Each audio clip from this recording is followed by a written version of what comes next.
Hey girls, it's Monday. If I seem really low energy, it's because I'm sick again. So this is the third time this has come back in a month.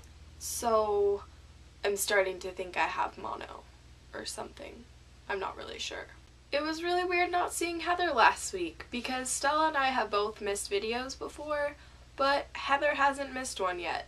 So Heather, I hope you're having a great time in Cuba. And since Heather wasn't around, I'm not going to do my punishment until next week. As to the whole makeup conversation, I don't wear a lot, as you can probably tell, I'm sure, but I have terrible skin, so I wear foundation, which doesn't really help but makes me feel like it helps. And I have no eyelashes, so I wear mascara. And that's pretty much it, unless it's a special occasion. Stella, I think it's really funny how you were talking about that vegan restaurant and how the food was like grass and mud and stuff. I don't know if you remember that I went to a vegan restaurant about a month ago or so, maybe a little bit more than a month ago. But I was kind of nervous to go there because I guess I was thinking kind of like what you were saying, they were gonna have really kind of weird stuff.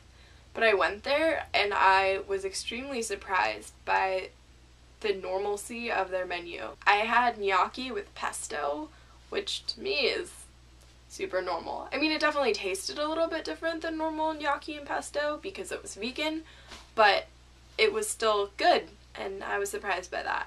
Not that I'm surprised that vegan food is good, I'm just not used to it. And then we had a piece of pie, blueberry pie to be specific, with vegan ice cream, and oh my gosh, vegan ice cream, or at least this type, was amazing. I would eat that every day. It's honestly really good. You should definitely try vegan ice cream at some point.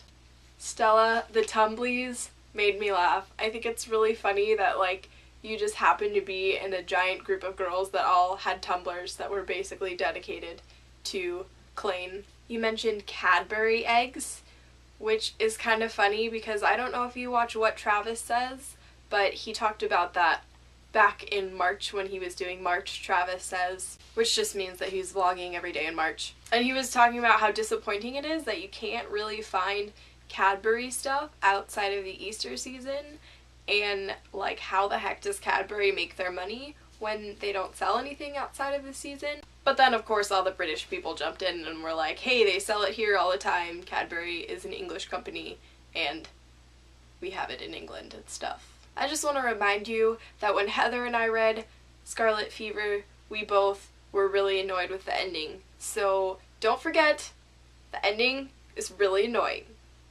It's a good book, don't get me wrong, but the ending will drive you nuts. But there is going to be a third one, don't forget that too. The Deathly Hallows trailer. I watched it. I watched it right after it came out. I wasn't happy.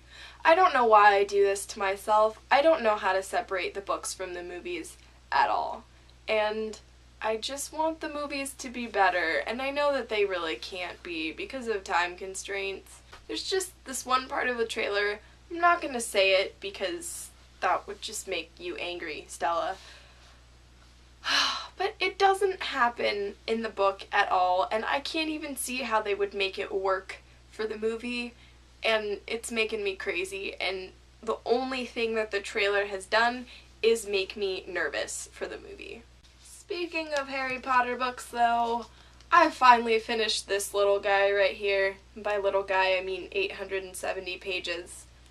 But yeah, it only took me a month. I can't believe it took me a month. I don't think it's ever taken me that long to read this book, or any other Harry Potter book for that matter. I feel like this is the book that a lot of people stopped reading this series on, which to me seems crazy because it's Harry Potter and how could you not want to know how it ends?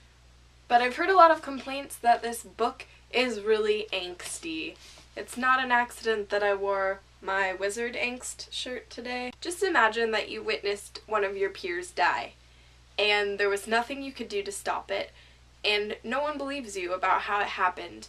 And the way that it happened is something that's going to be a danger to you, your family, your friends, and every single person around you. And no one wants to listen to that, except a few select people. I think you would be a teensy bit angsty if that happened. And also, he's a teenage boy. You know, teenagers are full of angst. That's just the way it goes. I just kind of wanted to point that out to everyone. This is the book where we meet my third favorite character, who is Luna Lovegood. I love how she's just really strong in what she believes in, and she doesn't care what people think of her at all, and sometimes I wish I was more like that. I forgot about how awkward Harry and Cho are.